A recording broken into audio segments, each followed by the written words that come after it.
Tidak boleh ada satu nyawa orang Papua hilang dengan alasan apapun. Tidak boleh ada satu tanah Papua yang lepas dengan alasan apapun. Yang dengar Jakarta, yang dengar Jakarta. Ini kegagalan besar, jangan dengar Jakarta. Kami selaku anak-anak secara pribadi kami tidak menerima otsus itu sampai dengan hari ini. Pertanyaan saya, otonomi khusus itu penting, tapi untuk siapa? Untuk OAP atau non-OAP? Saya sepakat pertanyaan ini untuk siapa? Kalau otsus masih mau dipertahankan. Friends, welcome to the Manuscript Papua YouTube channel. Selamat datang di channel YouTube Manuskrip Papua. Tidak boleh ada satu nyawa orang Papua hilang dengan alasan apapun dan tidak boleh ada satu jengkal tanah Papua yang lepas dengan alasan apapun. Inilah dialog PBM GKI terpanas dan kaum elit Jawa Jakarta seperti sedang ditempeleng dalam dialog ini. Entah itu karena alasan bongkar hutan dan juga alasan ekstrim Papua merdeka. Ingat, tidak boleh ada lagi satu nyawa orang Papua hilang. Dialog ini merupakan sesi tanya jawab dan dengar pendapat dari kegiatan yang diselenggarakan oleh PBM GKI Papua dengan judul Masih Pentingkah Disebut Otonomi Khusus Papua Ketika Orang Asli Papua Sama Dengan Non-Orang Asli Papua. Acara ini berlangsung pada Kamis, tanggal 17 Oktober tahun 2024 pukul 9 waktu Indonesia Timur di Abepura, Jayapura, Papua. Salam hormat dari saya YouTuber Manuskrip Papua dan jangan lupa, kalau mau komentar tolong sopan dan jangan pakai kata-kata kurang ajar. Manuskrip. Bicara OAP tidak sebatas saja, tapi juga tugas-tugas berat yang harus kita kerjakan, karena ketika kita bicara proteksi sampai ke tingkat dasar di bawah, kita permasalahan lebih rumit. Karena harapan hidup masyarakat kita atau mendapatkan bibit-bibit yang unggul itu kemudian termakan hama. Yaitu kita tidak punya apa-apa di masa depan. Yang mau kita wariskan apa? Nah, tetapi dengan gambaran ini lalu ada beberapa bukan simpulan, tapi menurut Ibu dia memberikan rekognisi yang bisa kita lihat sebagai cara kita untuk menempuh langkah-langkah ke depan. Terima kasih Ibu untuk bagian terakhir sesi ini yang membuat kita merasa cukup terharu juga dengan situasi wilayah Papua yang karena mungkin hidup di kota, kita pikir semua baik-baik saja. Di wilayah-wilayah lain, saudara-saudara kita mengalami penderitaan yang lumayan berat dan membutuhkan empati yang tinggi dari kita. Supaya kalau kita bicara regulasi atau apapun juga, jangan bicara di kota saja. Jangan hanya pakai mobil, tapi lihat sampai ke wilayah-wilayah yang tidak. Dan MRP juga sudah ada. Mungkin kita harus melihat hal itu tadi dari para mereka. Perlu ada demo yang kita dukung MRP, bukan bilang kasih bubar, tapi memberikan penguatan supaya mereka punya kapasitas bicara untuk rakyat. Berharap supaya pertanyaan langsung kepada sasaran, jangan urai lagi, langsung tanya saja. Supaya langsung kita bisa memberikan beberapa penanya, mungkin 2 atau 3 dulu. Silakan Ibu di belakang dari Ginyam. Baik, terima kasih atas waktu yang diberikan bagi kami. Hari ini sangat luar biasa dengan materi yang ada. Ini hal yang saya sebagai orang tua, saya selalu bertanya-tanya, OSUS ini kenapa sampai gagal? Dan hari ini dalam kesempatan yang penting, Mama mau harus kita ambil komitmen untuk selamatkan manusia di Papua. Kita harus ambil komitmen. 2025 MLP, DPL, provinsi dan semua daerah DOB, akademisi bikin pendataan duluan. Dana OSUS itu bikin pendataan, tidak usah kerja-kerja yang lain. Karena begini, tadi terakhir Ibu dari akademisi bicara, kami sangat sedih sekali. Kami kira baik-baik saja di Papua. Ternyata ada daerah-daerah kami yang luar biasa, saya rasa sedih sekali. Dan bukan di Merauke atau di Mapi, tapi kemarin Pak Tolimano turun di Sarmi. Mama lihat ada kampung-kampung di Sarmi juga. Anak-anaknya tidak sekolah. Sepanjang perjalanan Sarmi saya menangis juga tuh. Di usia kami rasa seperti itu. Apakah nanti anak-anak kami, generasi kami ini seperti apa nanti? Oleh sebab itu hari ini di pertemuan hari ini, rasa kerja yang lain-lain. Kita sudah 25 tahun yang pertama kita gagal. Tahun ini langkah apa yang kita bikin duluan? Berikut tahun ini, jangan dengar Jakarta. Jangan dengar Jakarta. Jakarta dong tidak dengar. Jakarta dong datang dong lihat itu Merauke. Sekarang Merauke ini kita pegang sampel kegagalan ini. Ini kegagalan besar. Jangan dengar Jakarta. Kita rambut keriting ya, harus pikir kita orang sendiri. Kulit hitam kita pikir kita orang sendiri. Oleh sebab itu ya Mama minta di kesempatan hari ini 2025 kita bikin pendataan. Kemarin di Kabupaten Jayapura kami ada bikin pendataan. Tapi saya yang protes. Pendataan harus bikin seperti pendataan pemilu. Ditempel di setiap jalan-jalan. Sehingga setiap marga dia tahu bahwa oh ini kita belum terdaftar. Oh kita sudah terdaftar. Kita ini bisa lihat pemilu di TPS mana. Sehingga kita bisa dapat hasil pendataan OAP yang sebenarnya. Jadi saya pikir ini belum. Saya mau pimpinan-pimpinan MLP, DPRD, dan akademisi dan bapak-bapak ondor orang kerja sama-sama 2025 bikin pendataan OAP di seluruh negeri ini. Sekian dan terima kasih, itu saja. Ya, terima kasih Bapak. Ini Bapak langsung menyampaikan usul konstruktif yang sifatnya bermanfaat bagi kita semua untuk ambil kesimpulan bahwa ke depan perlu ada kerja yang kolaboratif supaya mencapai target atau maksimal. Ya, silakan yang kedua Bapak. Baik, sudah ada, silakan. Langsung ke to the point ya Bapak supaya. Baik, terima kasih atas waktu. Nama saya Pendeta Hardi Aso. Saya dari STT Walter Pos. Saya sebagai hamba Tuhan dan saya ada di atas. Otonomi khusus ini penting. Tetapi ketika saya bersama-sama dengan umat di bawah, otonomi khusus tidak penting. Karena banyak nyawa orang Papua melayang. Marginalisasi terjadi. Eksploitasi terjadi di mana-mana. Baru-baru kita lihat di Merauke tanah ribuan hektar orang lain ambil alih. Itu otonomi khusus jilid pertama. Banyak masalah yang terjadi di atas tanah Papua. Otonomi khusus sampai tahun 2041 berangkat dari pengalaman ini. Saya pikir bapak-bapak yang ada di MRP, DPRP, juga di eksekutif, Tuhan utus untuk suarakan orang-orang di bawah. Tahun kemarin, otonomi khusus jilid pertama, itu tidak ada suara-suara orang-orang di atas untuk membela rakyat kecil di bawah. Pengungsian besar-besar terjadi di daerah-daerah gunung. Untuk 2041, bapak-bapak yang Tuhan utus suarakan mereka, karena mereka orang asli Papua yang banyak masalah yang terjadi di lapangan. Terima kasih. Waktu kembalikan. Terima kasih Bapak. Ya, yang Nona di belakang. Saya mengutip pembicaraan dari Bapak Kawai bahwa kita bicara fakta, kenyataan dan realita yang terjadi sekarang. Perkenalkan, nama saya Yohana Apasrai. Saya mahasiswa dari Stakpen Burere Sentani. Dan ini kali kedua saya ikut dalam acara ini, PBM. Ya, di sini saya belum berikan pertanyaan. Namun saya mau kembali pada Ibu pemateri yang tadi yang terakhir. Saya yang berdiri di sini, saya orang asli Jayapura dari Tanah Merah. Namun saya lebih banyak di luar, beraktivitas di luar dari berbagai daerah. Saya sudah jalan mengambil ilmu, pengalaman. Namun yang paling banyak saya menetap seperti yang tadi Ibu bilang di Kabupaten Mapi. 2004, 5, 6, 7, 8 saya ada di Merauke. 2009 sampai dengan 2019 saya di Kabupaten Mapi. Karena saya mau kuliah, saya pulang kembali ke Jayapura. Tuntutan pendidikan sehingga saya harus kuliah. Saya guru honorer di Kabupaten Mapi, saya mengajar PAUD. Kenapa sampai saya bawa diri untuk mengajar PAUD? Karena tadi yang seperti Ibu jelaskan, banyak sekali kekurangan daripada anak-anak kita di Kabupaten Mapi. Sehingga saya membawa diri untuk masuk, terlibat full dalam seluruh kegiatan aktivitas anak-anak. Dan saat ini berdiri sudah PAUD saya, dan sementara berjalan, namun saya harus datang untuk ikut pendidikan. Karena itu tuntutan dinas.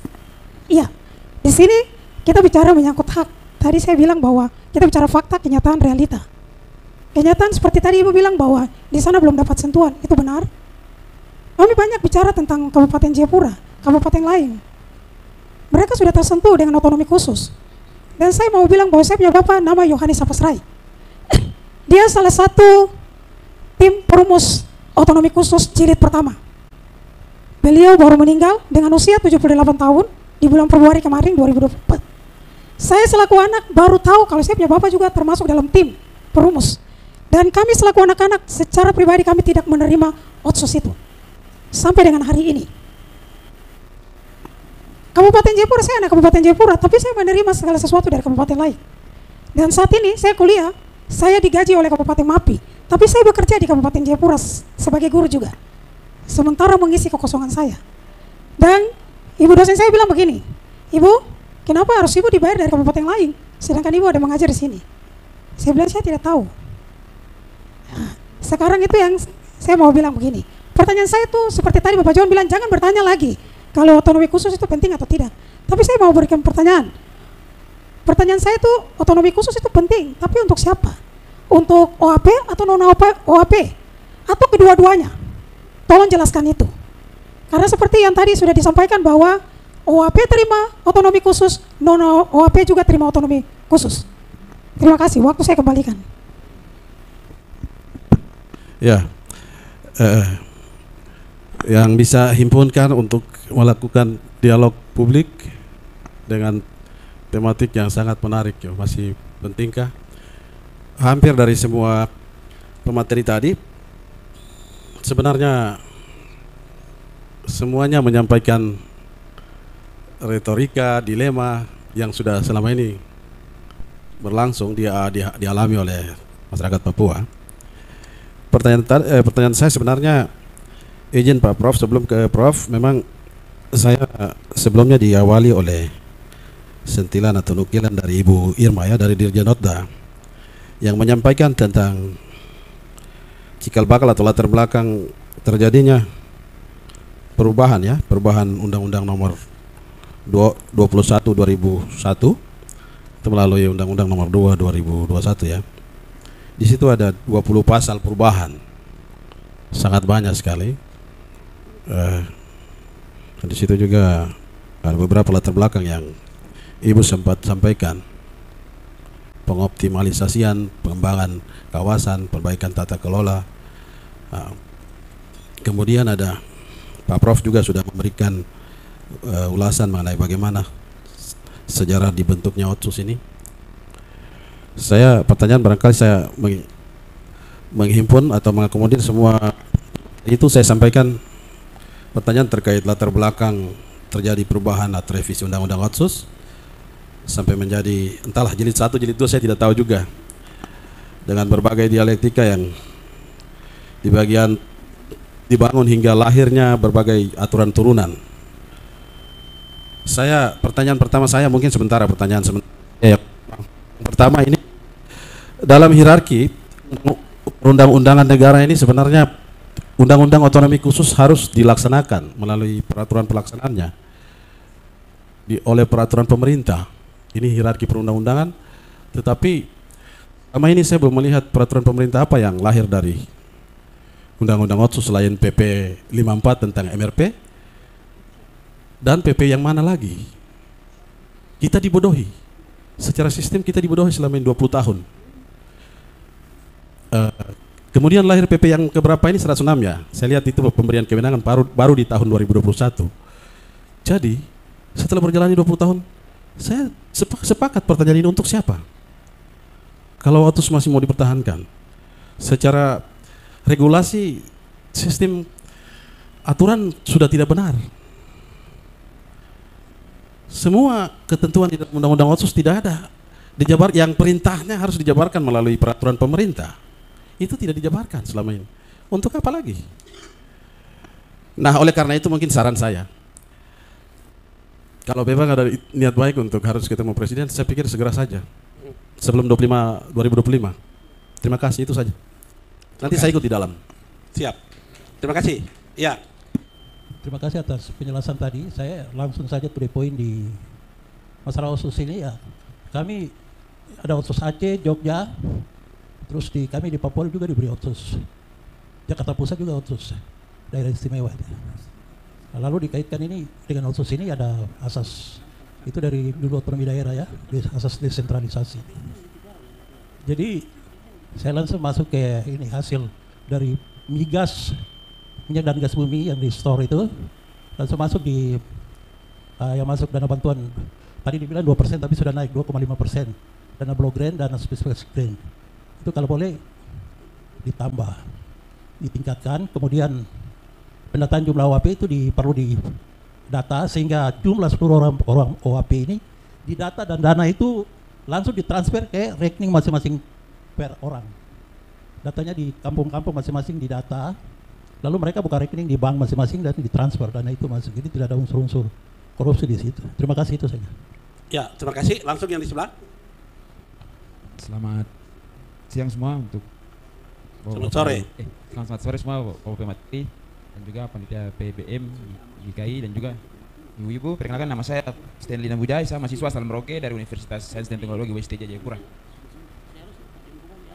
Kalau yang pertanyaan saya cuma ada satu, cuma ada dua jawaban untuk Ibu Dekan dan Bapak Prof. Cikal bakal Otsus ini lebih spesifiknya dari mana, Bapak? Dan Otsus ini ditujukan untuk siapa? Secara spesifik. Karena otsus ini di mata kami mahasiswa, otsusnya adalah sumber daya alam, otsusnya adalah status politik, dan terakhir otsus ini adalah uang darah dari Bapak Tesiluai. Mungkin begitu. Selamat siang, terima kasih. Oke, pada prinsipnya Bapak Ibu di depan pasti sudah menangkap. Tadi saya sarankan kepada Bapak Prof, jadi Bapak Prof jawab dulu. Dan setelah itu Ibu Dekan dan Bapak yang lain. Bapak dan Ibu kalau tidak berkeberatan, misalnya kalau tidak pertanyaan lagi, biar Bapak-Bapak mereka setelah masuk bertanya, Bapak Ibu depan, kita apakah kasih pertanyaan mereka sekalian? Karena tadi dari sisi pernyataan mereka masih brainstorming dan mungkin 1-2 saja bertanya, jadi kita kasih kesempatan dulu. Silakan Bapak berdua dengan mahasiswa di belakang. Baik. Masuk ke poin supaya bisa banyak. Selamat siang. Sore ya, lupa lagi. Ya. Saya perkenalkan nama saya. Nama saya Andias Muruf. Ya, pekerjaan saya sehari-hari dengan Bapak ini sama-sama. Terlebih untuk Prof dan praktisi, ya, akademisi yang luar biasa, teori luar biasa. Saya ini bicara pelanggaran otsus, ya, dalam negara ini. Jadi, ya saya pertama sampaikan sebelum Papua integrasi itu ada 13 undang-undang yang dibuat oleh pemerintah tanpa izin seorang orang Papua. Ya, itu ada 13. Saya punya penelitian, saya tulis buku Otonomi Khusus Papua Tanpa Diskriminasi. Ya. Hal yang saya mau sampaikan, lalu Undang-Undang Nomor 12 dipakai tahun 69. Itu mubasir, sama sekali pasal per pasal bab tidak pernah implementasinya. Kamu muncul Undang-Undang Otonomi Khusus. Hasil 100 orang minta kepada Habibie harus lepas Papua ini. Ya. Lahirlah Undang-Undang Otsus di tanah Papua. Saya 2 bulan lalu saya ketemu dengan Ketua MRP. Saya serahkan 2 buku. Saya sampaikan di sana, saya tanya, Ibu di sini bidang tugasnya apa? Anda dulu jadi Ketua MRP, di sini itu ada 3 saja. Anda tidak usah bicara politik praktis. Anda bicara 3. Ya. Adat, perempuan, agama, itu tugasnya. Mana regulasi yang saudara buat selama ini mimpi? Itu pertanyaan saya. Nanti tanya Ibu. Hampir 2 jam. Saya bicara dan saya serahkan buku untuk Ibu. Ibu bicara dulu, saya mau tanya. Wilayah adat di tanah Papua ini ada 7 ini. Saya mau tanya Ibu. Ibu tahu wilayah adat ini disebut oleh siapa? Itu 4 gubernur zaman Belanda. Ya. Diangkat jadi Dewan Pertimbangan Pemerintahan Negonia ini. Ketika sampai saya mau sampaikan bahwa pelanggaran Undang-Undang Otsus. Kalau hari ini tadi saya cerita perubahan Undang-Undang Nomor 2 tahun 2001. Saya sebagai orang praktisi hakim saya tidak. Nah itu tidak benar. Melanggar pasal 77. Ya. Otonomi khusus mengharuskan MRP, DPRP menghimpun aspirasi masyarakat dan mengusulkan perubahan di Jakarta. Berarti MRP, DPRP apa? Sekarang terbentuk semua provinsi, dasar hukum diatur di mana? Provinsi yang menurut saya hanya yang lahir resmi itu Papua Daya. Karena dia lahir pasal 76. Itu perjuangan cukup lama. Selebihnya itu ilegal semua. Ya saya berharap forum ini harus terus dikembangkan. Kita gugat negara ini bisa. Pasal 77 tadi, dia sudah menyimpan. Dia tidak menghargai MRP. MRP di tanah Papua menurut Undang-Undang Otsus 1. Sekarang regulasi yang dibentuk untuk semua dibentuk di wilayah yang ada 3 provinsi. 4 yang baru kah? Ini ada enggak? Ada. Ini kan persoalan yang tidak segampang. Kita bicara Papua ini sudah diskriminasi, ya, sudah melampaui. Kita bisa gugat. Seperti tadi saya cerita undang-undang ini. Kan banyak yang belum tahu. Tolong baca di buku. 2 buku yang satu di situ. Buku itu saya tulis saya tapi disertasi saya, tesis saya itu yang saya jadi buku tentang Papua. Nah, jadi yang saya untuk MRP, ya saya tidak bicara di situ. Mereka sudah kasih teori ini luar biasa. Punya buku semua buku-buku itu tentang Papua ini, ya kita bicara Papua di luar regulasi, tipu. Ya, kita sudah tertipu lama, sekian tahun. Ya, nanti baca apa yang saya bicara tadi. Dari mana kita mengakui kalau kita ini bagian dari negara ini? Seharusnya kan dibangun dengan undang-undang. Dasar hukumnya apa? Bukan. Kalau saya bahasa hukumnya kan penyelidikan. Dan saya secara pribadi, saya belum bisa akui undang-undang perubahan yang baru. Saya sebagai seorang hakim, saya tidak. Itu tidak benar. Itu manipulasi. Itu sudah orang Papua kan sudah ditipu dari dulu sampai sekarang ini. Mau tinggal ikut, silakan saja. Ikut. Saya ambil satu contoh kasus terjadi. Saya tutup pembicaraan saya. Saya kemarin itu ada perkara PHI, ya, perburuan di Timika. Lalu 2 orang asli Papua itu di PHK. Kebetulan perkara itu masuk saya yang hakimnya, jelisnya. Dan kebetulan saya lalu ini saya periksa, saya lihat saya jadi pemikiran saya Papua kerja tadi dari pimpinan di atas. Wah, dia tidak melakukan kesalahan. Lalu saya bikin putusan. Saya kabulkan mereka 2 kembali kerja. Ini kan suatu pengkhianatan. Kenapa alasan saya suruh mereka kerja yang kamu bicara sekarang? Kami bikin pertimbangan hukumnya. Itu Lenis Gogoya. Dia membuat satu surat minta pencabutan perkara itu di pengadilan. Ketika Lenis kan tidak hadir, tapi kuasanya saya sampaikan, oh, ini tidak bisa, bukan persoalan yang dapat mencabut saja begitu. Nanti akan bikin pertimbangan.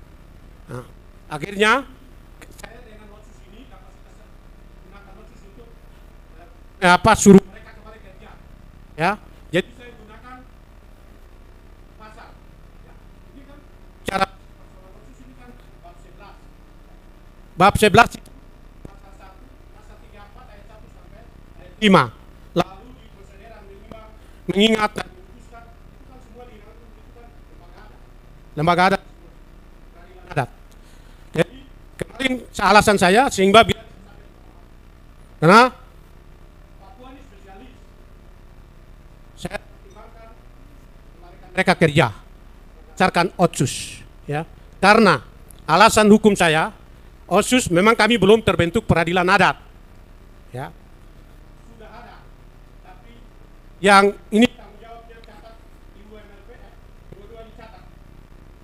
Hari ini kamu jadi babunya Jakarta, makan gaji Jakarta, kamu tidak pernah produktif membuat produk dan kamu sudah menyambut otsus. Sekarang kalau pertanyaannya, otsus ini berlaku di tanah Papua ini.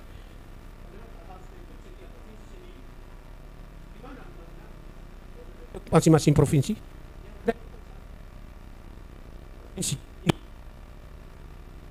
itu kan tinggal diam-diam. Ini kan penipuan, penyeludupan hukum. Ya. Tidak sadar orang Papua ini. Karena sudah tertib, bukan hadir. 61 tahun. Saya kira itu pandangan saya. Saya sampaikan di forum yang mulia ini. Kalau bisa, forum ini terus, jangan hanya terbatas di Jayapura. Dan ini, kami 2 ini baru datang juga tanpa undangan. Dia bicara ke saya, itu kita harus berangkat. Hakimnya apa untuk? Harus kita bentuk lembaga.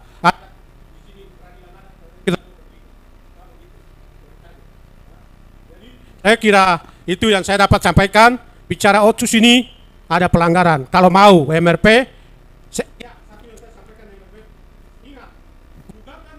selama ini di MK itu salah. Sudah pernah baca gugatan yang pertama yang diajukan oleh Ibu. Itu yang benar. Itu sudah benar. Itu yang kita pakai. Tidak bisa lagi kita ada cara banyak kita ajukan ke Mahkamah Agung. Ya, tidak semua harus ke MK. Ya, makanya kita coba kumpul orang Papua ini yang dianggap terus bodoh kita ini. Kita kumpul, kita mulai diskusi mana jalan keluar yang kita lakukan. Jadi kita harus lakukan gugatan. Kita punya undang-undang banyak. Orang merugikan kita. Kita Orang bilang kamu separatis. Mari kita kembalikan. Negara bukan separatis terhadap undang-undang. Kata-kata. Saya kira itu yang saya sampaikan, dan sementara saya sampaikan juga di forum ini, saya sementara memperjuangkan lembaga adat di dalam undang-undang otsus ini. Orang sebut dari Belanda sampai hari ini. Wilayah kita itu ada 7. 7 ini kan masih ada punya landasan hukumnya. Kita sebut adat tapi tidak tahu adatnya seperti apa. Kemarin saya ajukan ke Menteri Hukum dan HAM, kami punya lembaga adat di wilayah barat. Itu Doberai. Jadi majelis masyarakat adat Doberai Papua Barat Daya. Nah, ini kan seharusnya lembaga adat ini lebih kuat, baru kita bisa bicara. Kita bentuk lembaga peradilan adat, itu harus, suka tidak suka, harus, sudah kita rakyat Papua ini harus bentuk. Semuanya muara ke provinsi ini. Tidak ada provinsi-provinsi baru yang bentuk itu, tidak punya. Dikembangkan terus sampai ke provinsi yang lain yang baru-baru terbentuk itu, ya. Saya tidak tahu terbentuk dengan dasar hukumnya apa, satu penipuan yang luar biasa. Ya, nanti kita tinggalkan untuk anak. Sekian dan terima kasih. Baik, terima kasih. Yang terakhir dari belakang, silakan. Baik, selamat sore untuk kita semua. Selamat sore. Terima kasih yang Ibu yang menjadi sumber kita pada kesempatan ini. Izin perkenalkan, saya Yanes Sisage, Ketua BEM Uncen. Saya kira ini forum penting untuk kita menggaungkan pikiran, sehingga tidak bisa membatasi waktu dan lain-lain. Begitu. Jadi berbicara tentang Otsus, jelas bahwa Otsus lahir karena gejolak, munculnya gejolak Papua Merdeka. Itu jelas. Tapi kami melihat dalam implementasinya, tadi Bapak Ibu bicara lebih banyak ya regulasi. Tapi kami melihat di dalam Otsus itu kan ada beberapa substansi yang harus dibicarakan, khusus di wilayah Papua, terutama pendidikan, kesehatan, ekonomi, dan infrastruktur. Itu roh dari. Banyak yang singgung soal politik orang asli Papua. Yang saya mau tanya di sini adalah terkait dengan kinerja MRP dan bapak-bapak yang ada di DPR. Regulasi kebijakan afirmatif hak politik orang asli Papua. Ini fakta. Fakta yang hari ini kami dapat, pemilihan tahun 2024 ini beberapa kota itu didominasi oleh saudara-saudara kita yang non-OAP. Ini masalah. Oleh karena itu saya mau tanya, strategi apa yang Bapak Ibu yang ada di DPR dan MRP ini ke depan, langkah-langkah apa yang harus diambil supaya tahun 2029 itu harus didominasi oleh orang asli Papua untuk menjawab beberapa masalah yang tadi saya bicarakan itu. Karena untuk menjawab masalah sosial ini yang bisa bicara itu Bapak Ibu yang ada di DPR dan MRP, harus kerjakan itu. Lalu yang berikut, saya ikut dalam forum-forum ini 2 kali. Pertama berkaitan dengan grappling genocide, kita banyak singgung juga soal Otsus. Dan waktu itu poin yang saya tangkap dari 3 poin penting dari Prof. Hektaria sampaikan bahwa kita harus pembatasan penduduk yang orang-orang yang dari luar datang ke Papua. Ini yang harus. Oleh karena itu, saya sampaikan kepada MRP dan DPRP, beberapa kepala daerah baik itu gubernur maupun bupati dan wali kota, kebijakan afirmatif itu harus proteksi hak-hak orang asli Papua. Baik, itu pertanyaannya adalah strategi apa yang Bapak Ibu akan gunakan untuk memberikan kebijakan afirmatif atau regulasi hukum terhadap orang asli Papua. Terima kasih. Shalom. Oke, terima kasih. Bapak dan Ibu, menampaknya waktu kita sudah sangat mepet. Bapak Prof akan menjawab duluan, langsung dengan closing idea. Setelah itu beliau akan pamit duluan, lalu nanti kepada yang lain. Kalau ada pertanyaan yang masih menyimpang, masih tersimpan, kita masih punya forum lagi. Jadi jangan khawatir, forum ini akan terus kita bicara tentang diskusi yang besar. Kepada Bapak Prof, disilakan terlebih dahulu. Mari.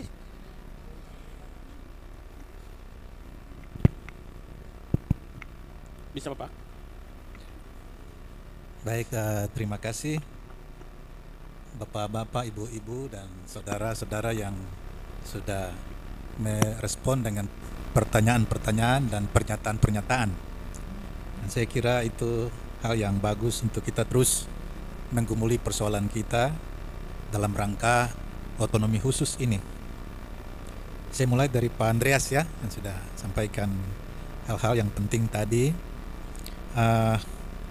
Memang kalau kita lihat di dalam Undang-Undang Nomor 12 tahun 1969 itu, yaitu undang-undang mengenai otonomi Irian Barat itu. Nah, di dalam undang-undang itu memang boleh dikatakan tidak membicarakan soal bagaimana pelaksanaan pembangunan. Undang-undang itu hanya membicarakan struktur saja. Ada kabupaten ini, kabupaten itu, dan lain-lain. Jadi memang sangat minim sekali. Cuma pembentukan daerah tingkat 2 itu, kabupaten-kabupaten yang kita kenal pada waktu itu ada 9 kabupaten itu. Jadi dengan gejolak politik yang begitu luar biasa, karena era Orde Baru itu sangat sentralistik toh, menyebabkan munculnya Undang-Undang Nomor 22 tahun 1999 menyusul dengan Undang-Undang Otonomi Khusus. Jadi kalau kita lihat Undang-Undang Nomor 22 tahun 1999 tentang Pemda itu suatu undang-undang negara kesatuan Republik Indonesia yang berbau federal sebenarnya. Karena 5 kewenangan di pusat dan seluruh kewenangan yang lain itu diserahkan seluas-luasnya kepada daerah otonom. Jadi sangat luar biasa undang-undang itu, dan undang-undang itu muncul lagi dengan Undang-Undang Otonomi Khusus yang mempunyai jiwa yang sama. 5 kewenangan pusat dan sisanya menjadi kewenangan daerah. Cuman sayang dari Undang-Undang Otonomi Khusus tahun 2001 itu dirubah dengan Undang-Undang Nomor 2 tahun 2021 dengan jiwa yang sangat berbeda dengan undang-undang yang pertama itu. Memang ada 2 kali perubahan. Di perubahan pertama itu yang tadi Pak katakan ada gugatan dari Pak John Ibo ke Mahkamah Konstitusi tahun 2004 itu. Nah, jadi kalau kita lihat munculnya undang-undang baru yang saya sudah lupa nomornya itu tahun 2008 itu menyebabkan Provinsi Papua Barat itu sebenarnya ilegal dari tahun 2004 sampai 2008. Itu provinsi ilegal. Tetapi sampai dengan 2008 itu keluar Perpu. Ya, Perpu yang kemudian disahkan menjadi undang-undang nomor berapa saya lupa itu, hanya berisi 2 pasal. Pasal pertama itu mengokohkan Provinsi Papua Barat memiliki status otonomi khusus. Nah, jadi Provinsi Papua Barat itu secara de jure itu pada tahun 2008 itu. Dari 2001 sampai 2004 itu kan masih di dalam bersama-sama dengan Provinsi Papua Induk ini toh, masih sama-sama. Nanti 2004 itu muncul deklarasi Papua Barat dan Papua Tengah mau muncul lagi tetapi langsung di-cut itu toh. Nah, jadi pada tahun 2004 sampai 2008 itu status Provinsi Papua Barat itu sebenarnya secara hukum ilegal. Oleh karena itu semua keputusan-keputusan, peraturan-peraturan daerah yang dikeluarkan sejak 2004 sampai 2008 itu juga ilegal itu.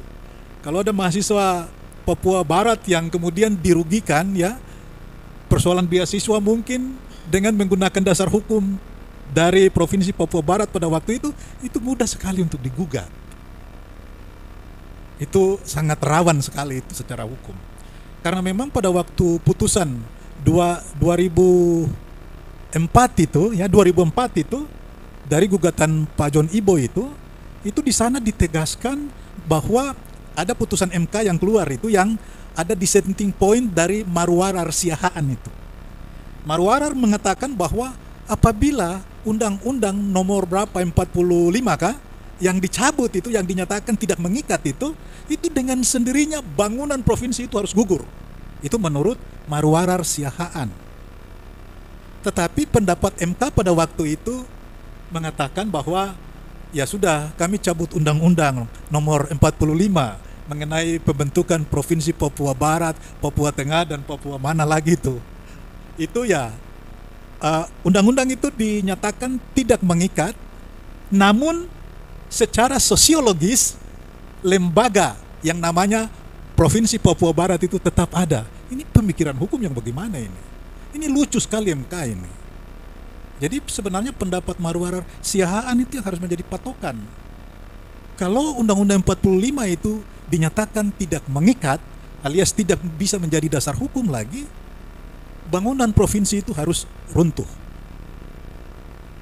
Nah, anehnya provinsi itu tetap jalan dari 2004 sampai 2008 dengan mengeluarkan berbagai macam aturan yang dasar hukumnya mengingat itu mereka tetap mencantumkan Undang-Undang nomor 45.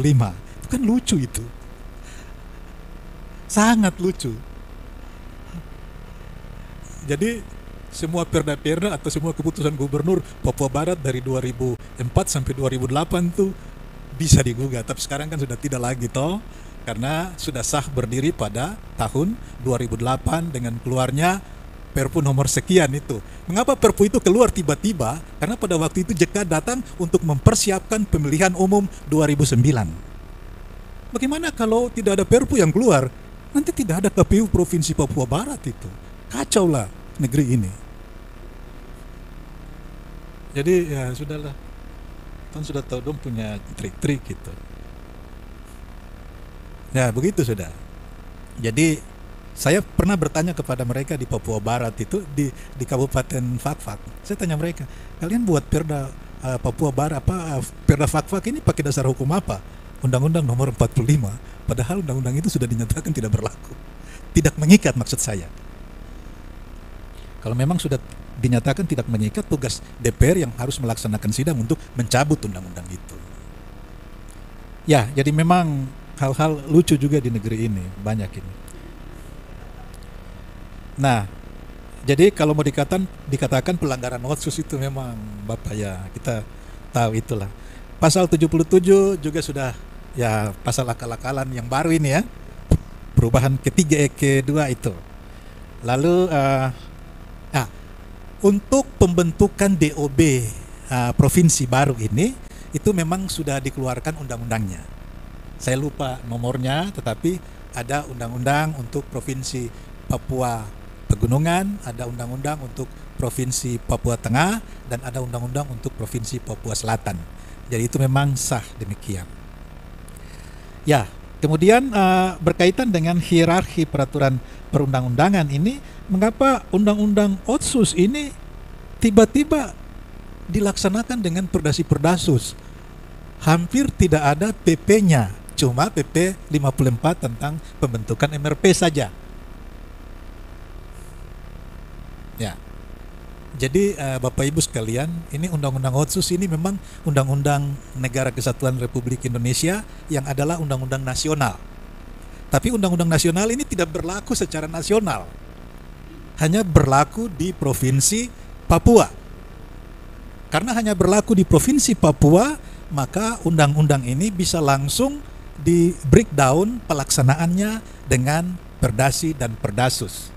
Dan memang demikian, beberapa pasal di dalam Undang-Undang Otsus itu menegaskan bahwa peraturan pelaksanaan lebih lanjut akan diatur dengan perdasi atau perdasus. Jadi itu delegasi langsung dari Undang-Undang Otonomi Khusus ke perdasi dan perdasus untuk pengaturan lebih lanjutnya.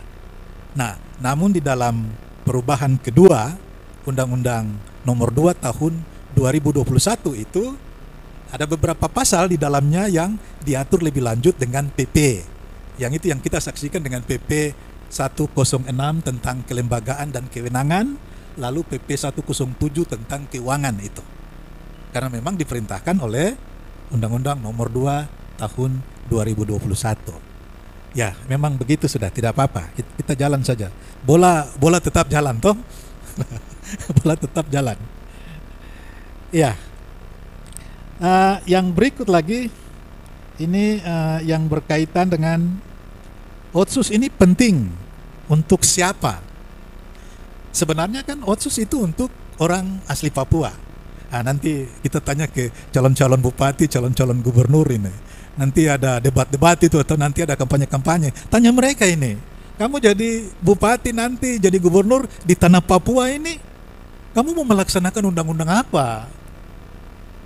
Kalau memang itu undang-undang Otsus, apakah gunanya undang-undang Otsus itu untuk orang asli Papua? Bagaimana program-program mereka di dalam implementasi Otsus itu? Jangan-jangan nanti udah naik dan undang-undang Otsus itu udah hanya taruh di rak, baru dong hanya perhatikan dan baca undang-undang nomor 23 tahun 2014 itu. Aduh, ini juga jadi persoalan ini. Satu kali kita pergi ke Jakarta bicarakan soal KKR dengan Kementerian Hukum dan HAM, Dirjen Hak Asasi Manusia ini. Kita berbicara soal KKR, langsung beliau katakan begini, undang-undang KKR kan sudah dicabut. Bagaimana kita mau membentuk KKR di Papua? Saya bilang, Bapak coba baca undang-undang Otsus, pasal berapa? Dia tanya saya lagi. Jadi saya mau bilang begini, di sana juga kadang tidak baca undang-undang Otsus itu. Jangankan mereka, mungkin kita pejabat-pejabat di sini tidak baca lagi Kak. Sampai-sampai pelaksanaan investasi di daerah, contohnya di Maroke sana itu, masyarakat ada di sana ngamuk-ngamuk, demo sampai ke Mahkamah Agung di sana itu, Mahkamah Konstitusi kalau tidak salah itu. Mengapa itu bisa terjadi? Padahal undang-undang Otsus sudah menegaskan di situ bahwa setiap investasi yang akan masuk ke Papua, pemerintah daerah harus melibatkan orang asli Papua. Kalau mereka dilibatkan sejak awal, saya kira tidak mungkin lagi mereka akan protes-protes seperti itu karena kepentingan mereka telah terakomodir di sana. Ya bikin diam-diam jadi begitu sudah. Jadi Bapak Ibu sekalian, kalau kita lihat gejolak-gejolak yang timbul di Papua ini, tiba-tiba ribut itu karena stakeholder tidak dilibatkan. Aduh, kita capek sekali ini. Don't terbaca undang-undang itu baik-baik Kak. Saya kadang udah mengerti lagi ya. Bagaimana mau mensejahterakan orang asli Papua sementara undang-undang Otsus itu tidak dipahami, tidak dibaca? Bagaimana itu? Ya, mengenai pendataan OAP ini yang tadi Ibu di belakang ya, itu memang sangat penting, cuma definisi harus jelas dulu. Nah, sementara ini definisi yang mengikat seluruh penyelenggara dan masyarakat di tanah Papua, definisi yang masih tetap beracu pada undang-undang Otsus itu, baik di dalam undang-undang Otsus yang pertama maupun perubahan yang kedua. Jadi kita masih pakai definisi itu. Jadi ketika pendataan OAP ini harus memperhatikan yang disebut di dalam istilah OAP yang disebut di dalam undang-undang itu. Jangan kita bikin gerakan tambahan lagi, tambah-tambah di sana. Yang disebut OAP itu hanya bapak mama titik. Lalu kita datakan itu, nanti salah. Ya, nanti data-data yang kita buat itu tidak memiliki dasar hukum yang bisa dijadikan sebagai pedoman untuk pembuatan program-program demi kesejahteraan orang asli Papua. Jadi untuk sementara kita pakai definisi lama dulu. Nanti ketika revisi undang-undang Otsus dilakukan, kita melakukan revisi terhadap pengertian orang asli Papua itu, baru kita mulai dengan pendataan yang baru lagi. Jadi mungkin catatan penting bagi saya, ada 3 catatan penting untuk revisi Otsus itu. Yang pertama itu mengenai definisi OAP ini. Lalu yang kedua itu yang berkaitan dengan persyaratan kepala daerah, khususnya bupati, wakil bupati, wali kota dan wakil wali kota. Lalu yang ketiga itu yang berkaitan dengan partai politik lokal. Kita tidak bisa mengharapkan rekrutmen politik lewat partai nasional. Yang kita saksikan kan lain toh. Coba kita lihat seluruh yang ada di Papua, pemilihan anggota DPRD kabupaten kota ini ternyata kan tidak sesuai dengan yang kita harapkan. Mengapa itu terjadi? Karena rekrutmen politik yang dilakukan oleh partai politik nasional tidak seperti yang kita harapkan, seperti yang dibunyikan di dalam undang-undang Otsus itu. Pasal 28 ayat 3 dan 4 ya. Partai politik nasional perlu memperhatikan orang asli Papua di dalam rekrutmen politik. Mereka tidak memperhatikan itu. Jadi ya jangan terlalu banyak berharap dengan partai politik nasional. Kita memperjuangkan partai politik lokal saja sudah. Itu yang perlu. Baik, menyangkut fakta, kenyataan, realita, Otsus. Ya, tadi adik yang di belakang ya, adik perempuan ya, yang mengemukakan masalah ini, dan ini masalah yang dikhawatirkan juga oleh perumus rancangan Undang-Undang Otsus yang pertama. Bapak Ibu, ini terus terang saya mengatakan hal ini. Ketika rancangan itu dibuat dan kemudian disetujui oleh steering komite yang kemudian akan dibawa ke Jakarta, sebenarnya ada 3 dokumen yang dibawa ke Jakarta itu. 1, rancangan undang-undangnya, 2, naskah akademiknya, dan yang ketiga itu semacam resolusi ya, semacam rekomendasi yang dibuat oleh steering komite kepada pemerintah pusat untuk segera membebaskan Tapol dan Napol. Jadi itu ada 3 dokumen itu. Tetapi ternyata untuk pembebasan Tapol dan Napol itu tidak terjadi seperti yang dilakukan untuk Tapol dan Napol Aceh. Itu yang kami sangat sesali ya. Mengapa tidak menanggapi dokumen yang ketiga itu? Ya, saya teruskan ya. Jadi mengenai masalah yang dikhawatirkan oleh perancang undang-undang pada waktu itu, kita pikirkan begini, waduh, nanti kalau terjadi DOB ya, makanya kan kami bilang di situ kan DOB kalau mau dilakukan harus berdasarkan persetujuan MRP, yang kemudian di dalam revisi perubahan kedua itu diganti, dirubah ya, bisa saja dilakukan oleh pemerintah pusat. Nah itu yang dilakukan dengan DOB yang baru yang kita saksikan ini. Nah yang kita khawatirkan itu begini, ketika bupati-bupati, gubernur ini mereka naik, lalu apa namanya, rasa sentimen suku itu muncul. Oh, nanti kalau apa namanya, mahasiswa yang ada di Tanah Tabi, orang Tabi baru bisa diberi beasiswa oleh pemerintah di Tanah Tabi ini. Kalau dari Saireri datang, sudah kamu diurus di Saireri sana. Kalau yang dari apa namanya pegunungan turun kuliah di Jayapura, sudah nanti kamu urus di sana sudah. Itu yang kami khawatirkan terus terang saudara-saudara. Begitu pula yang terjadi dengan pencalonan kepala daerah, provinsi dan kabupaten kota ini. Kenapa sih saudara-saudara kita yang di Tabi misalnya tidak boleh bersaing dengan saudara-saudara kita untuk merebut calon bupati untuk daerah di pegunungan misalnya? Jangan terjadi seperti itu. Yang namanya orang asli Papua itu dimanapun dia punya hak untuk bisa bersaing dengan saudara-saudaranya. Itu harus dibuka bebas. Jadi bukan lagi kita kapling-kapling sudah, Mepago kamu di sana, Tabi kamu di sini, Saireri kamu di sana. Bukan seperti itu yang kita maksudkan. Jadi ini yang saya katakan dari awal tadi, coba undang perancang-perancang itu supaya mereka mau memberikan komentar apa kekesalan mereka terhadap pelaksanaan Otsus ini. Ya seperti itu. Jadi ya Bapak Ibu sekalian, saya kira hanya beberapa hal itu saja yang saya perlu sampaikan. Nanti hal-hal lain nanti ada 5, 6, 7 Bapak Ibu ini nanti bisa memberikan komentar mengenai soal-soal itu. Baik, saya kira cukup sekian. Saya pamit dulu ya, karena di ruang sebelah ini ada pertemuan lagi untuk persiapan debat pilkada Kota Jayapura besok ini. Besok sore kah atau malam ini. Jadi tim kita beri aplaus untuk Bapak Teria. Siapkan itu. Ya, terima kasih, saya pamit. Terima kasih banyak sudah berkontribusi untuk sebuah forum ini. Dan ini hampir semua bapak-bapak dan ibu-ibu ini punya waktu yang bertepatan. Jadi mungkin ibu dari ujung kasih closing statement, bisa langsung mengambil posisi yang sama seperti Pak Itaria. Pak Itaria, sekali lagi kami ucapkan terima kasih banyak. Mari kita berikan aplaus untuk Pak Itaria. Ibu Dekan silakan.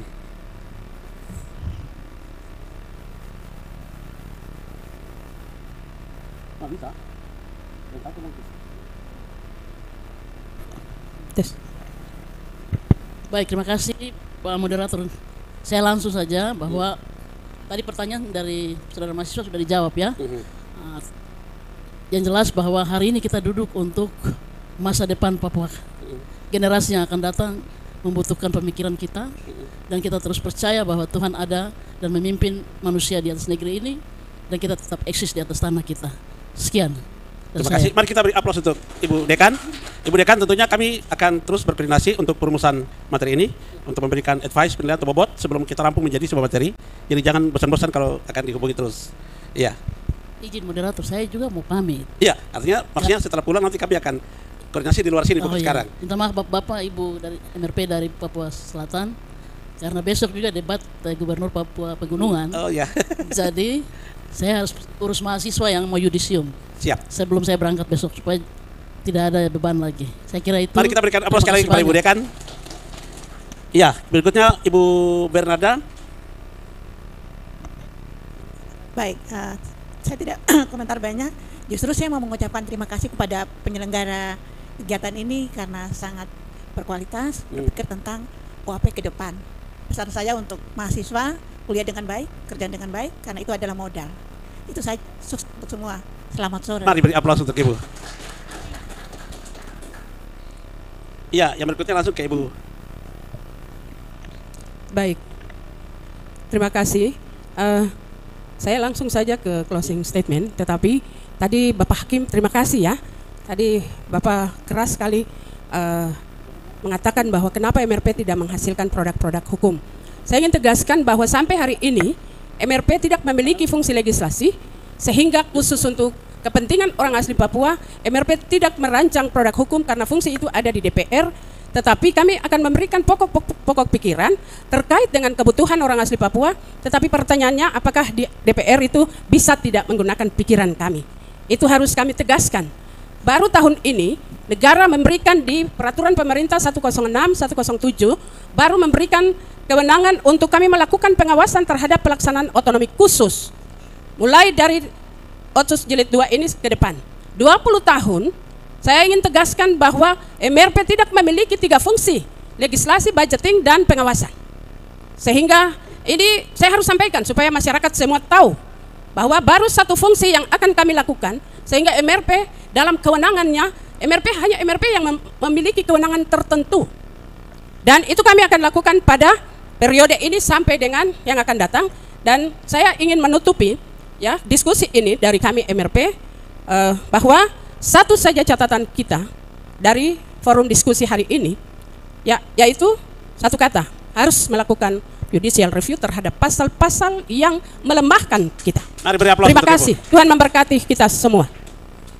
Dengan pernyataan Ibu sekaligus merupakan tanggung jawab sosial kita untuk mendukung lembaga ini karena mereka identik dengan Otsus. Terima kasih Ibu. Nanti akan menjadi catatan yang penting untuk bahan kita di sore hari ini. Silakan Bapak MRP Papua Pegunungan sekaligus closing statement. Terima kasih atas berikan waktu. Saya pertanyaan yang dari mahasiswa itu beliau tadi belum terjawab, maka saya yang jawab. Nah, begini, Otsus hadir itu untuk kesejahteraan, maka saya bicara hanya tentang untuk kita pegunungan. Saya kemarin mengeluarkan keaslian itu 100% untuk orang gunung. Tetapi teman-teman lahir besar Wamena, Labeba itu mereka tuntut, maka tidak kasih mereka itu 20%. Dan 80% tidak boleh digugat, itu orang gunung punya harga mati begitu. Luar biasa. Nah, tepuk tangan. Pak Hakim tadi sampaikan, kami di Papua Pegunungan belum bentuk DPR provinsi, kami belum lantik. Nah, saya sama Irama dengan juga garis bawahi Ibu dari provinsi kami belum. Tapi saya kaget, tidak ada undang-undang kenapa bentuk MRP di provinsi masih saya kaget. Berarti kita salah gunakan keuangan negara gitu. Nah, jadi terima kasih. Memang itu satu-satunya kita punya orang harus ada di bagian-bagian hukum supaya jelas. Itu penting. Kita jangan hanya masuk di daerah politik saya, tapi kalau bisa teman-teman mahasiswa harus masuk di bidang-bidang yang seperti begini supaya kita sama-sama paham. Dan saya pikir ini perlu kita tingkatkan lagi, kalau bisa untuk berikut lagi kita harus lakukan. Karena ini sangat penting. Saya tadi awal sudah bilang bahwa undangan hari ini ada debat, tetapi saya lebih mengaku ke sini, maka saya ke sini. Terima kasih. Ini penting sekali dan kita untuk tingkatkan.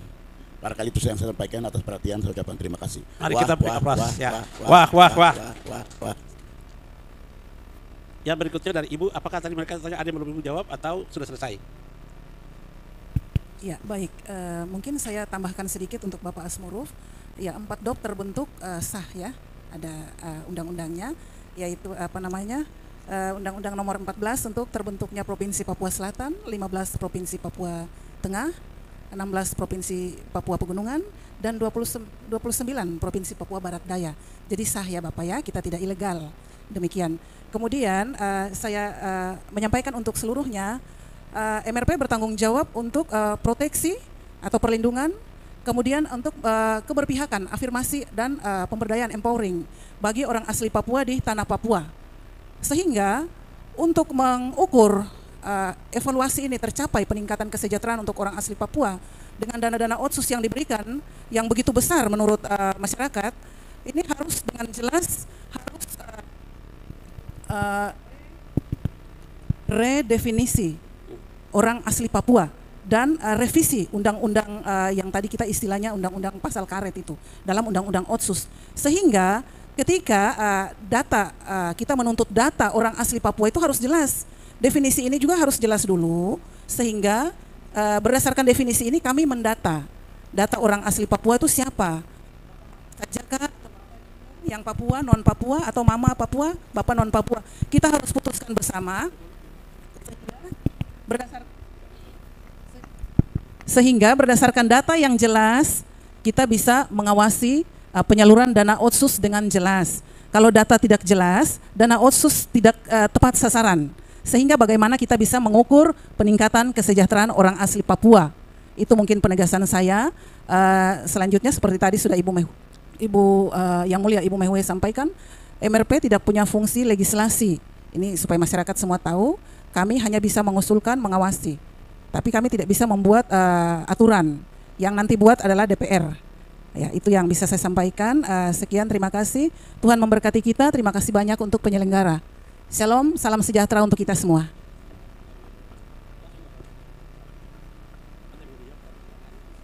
Iya. Pertama saya menyampaikan terima kasih untuk penyelenggara.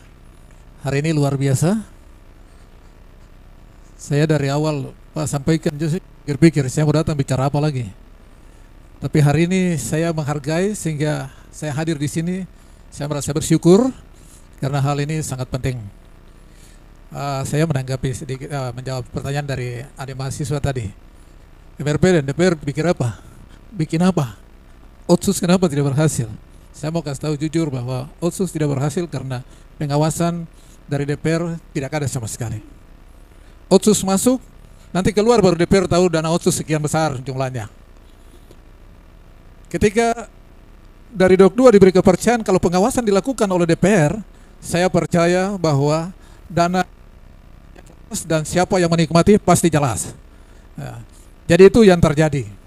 Jadi Otsus sebenarnya saya mau bilang begini, minta maaf kalau saya salah, gagal di atas tanah Papua. Otsus hanya untuk orang-orang tertentu saja. Gitu. Untuk ke depan dengan adanya DOB baru yang sudah dibentuk, saya percaya pengawasan semakin ketat. Ayatnya sudah dibagi di dalam 4 provinsi baru. Saya percaya bahwa semua yang tadi ketua bicara pasti akan jalan. Tergantung pemimpin. Siapa jadi pemimpin di tanah ini, di Pegunungan Tengah, di Pegunungan.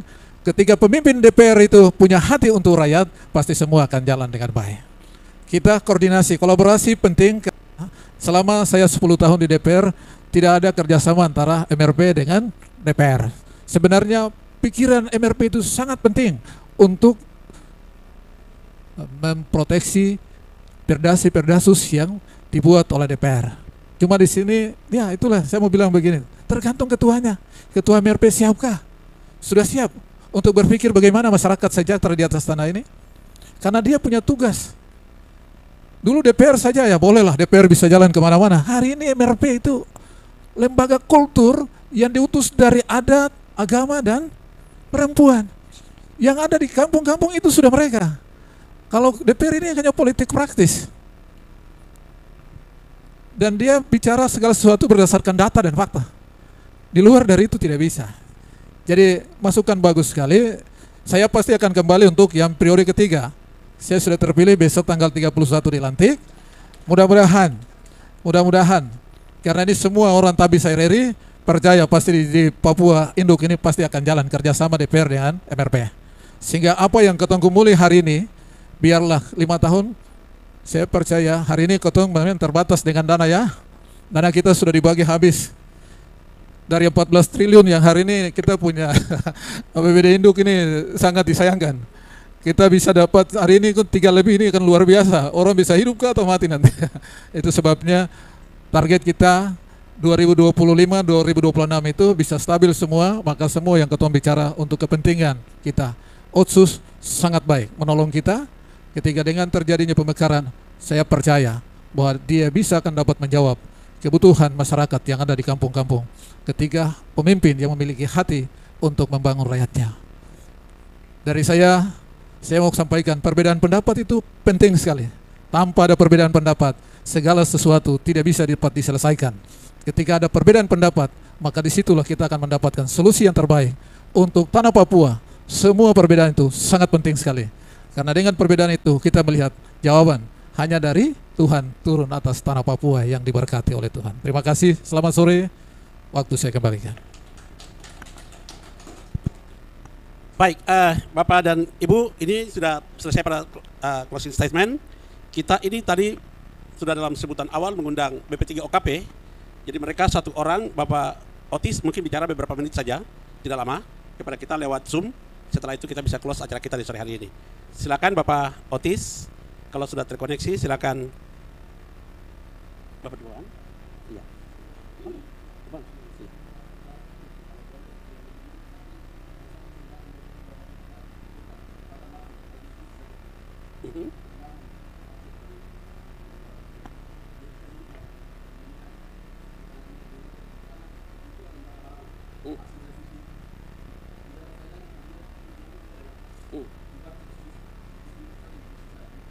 Siap, terima kasih. Bisa terkonek, jadi Bapak Hubi bisa silakan, Bapak Odo juga. Iya, boleh. Langsung ya.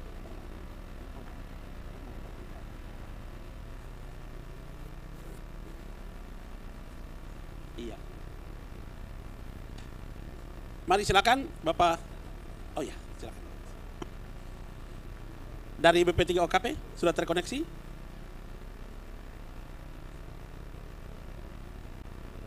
Ibu An? Ada tidak? Kalau tidak bilang semuanya. Ya, Bapak dan Ibu, ini sesi terakhir kita membuat simpulan terhadap diskusi kita di sore hari ini. Pertama-tama kita patut bersyukur kepada Tuhan karena di hari ini ada momentum penting di mana kita bisa duduk seperti ini dan kita ngomong. Kita tahu bersama bahwa selama ini yang terbangun dalam diskusi-diskusi kita kebanyakan juga adalah sebatas debat kusir.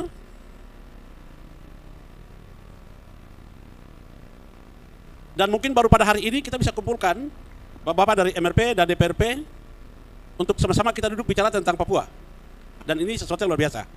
Dari hasil seluruh pembahasan yang kita ada.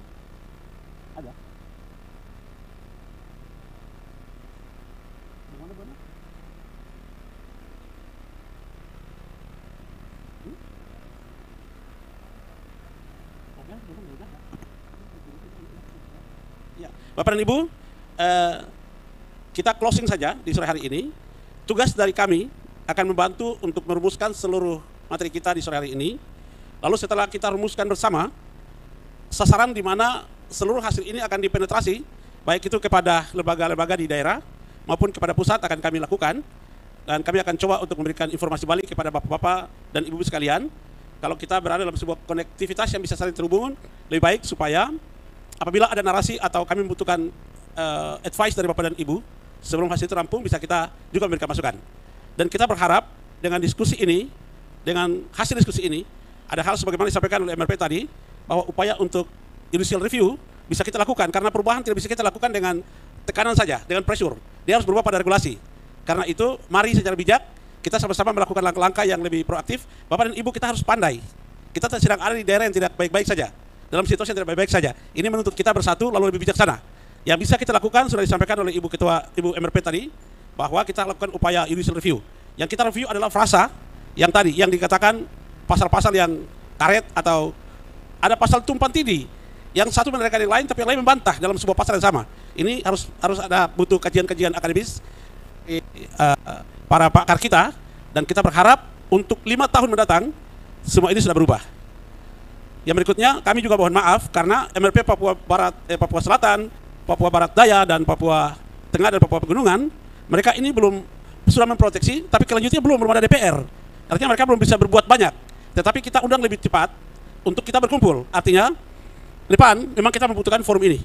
Forum di mana kalau ada masalah tidak bicara secara parsial. Ada masalah Papua, wajib kita bicara sama-sama supaya di seluruh tanah Papua ini memiliki satu bentuk proteksi yang sama. Tidak boleh ada satu nyawa orang Papua hilang dengan alasan apapun. Tidak boleh ada satu tanah Papua yang lepas dengan alasan apapun. Itu sampai kepada rumusan-rumusan seperti itu. Sehingga proteksi kita bukan lagi berdasarkan kelembagaan, tapi merupakan kesadaran kolektif kita orang Papua. Sehingga tidak lagi duduk pada narasi MRP salah, DPRP salah. Tapi minimal kesadaran ini menuntut kita untuk berkolaborasi, saling mendukung, kemudian menghasilkan sesuatu yang lebih baik untuk Papua ke depan. Friends, before continuing, please support, like and comment on this video, and don't forget to subscribe to this YouTube channel. God bless us all.